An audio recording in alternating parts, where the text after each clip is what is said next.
crec que ve una reflexió llarga. Una que crec que voldré compartir o que sentiré la necessitat de compartir. Porto un temps pensant que alguna no encaixa. No sabia si era jo, si se'm passava alguna cosa o si no era capaç de veure el que m'estava afectant i fent-me sentir com em sentia. Incòmoda. Inclús una mica perduda. Però crec que durant aquests últims dies ho estic començant a veure tot una mica més clar.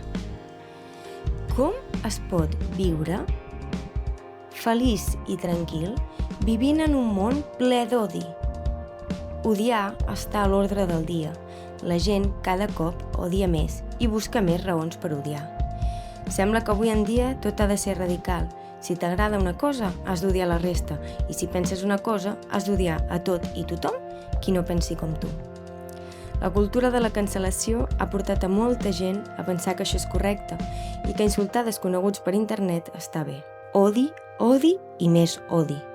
Odi a tot arreu, contra tothom.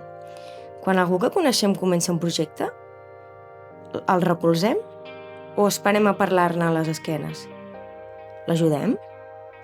Cada cop parlem més de salut mental i perdem més el sentit de comunitat.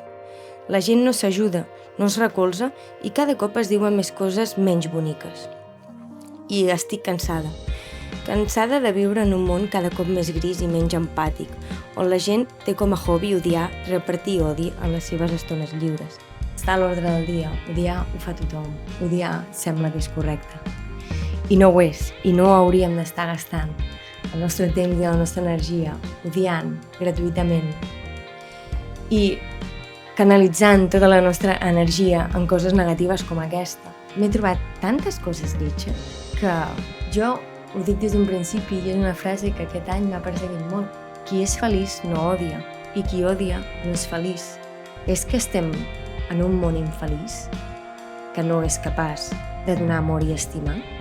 Hi haurà persones que diran que el que estic dient és irrealista, que el que estic dient no és el món real.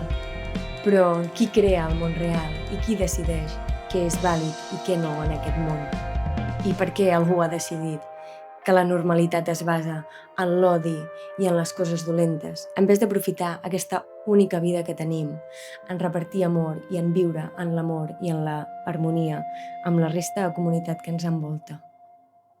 Per què hem de viure d'aquesta manera egocèntrica, on sembla que és més guai odiar a tot i a tothom i creure superior a gent que no opina com tu? No ho entenc. I aquí és on veig la meva missió.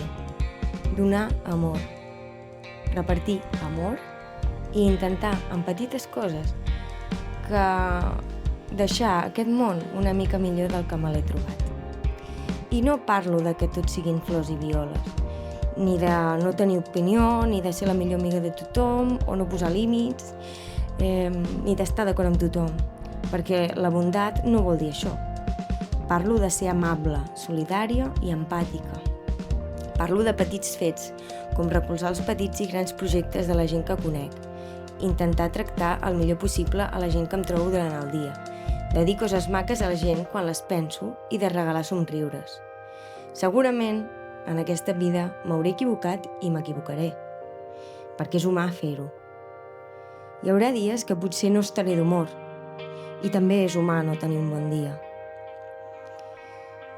Però com a mínim tindré la consciència tranquil·la i sé que estaré vetllant per la meva pau. Perquè, com deia en Kei Sio a la seva cançó, «Cuanto más amor das, mejor estás».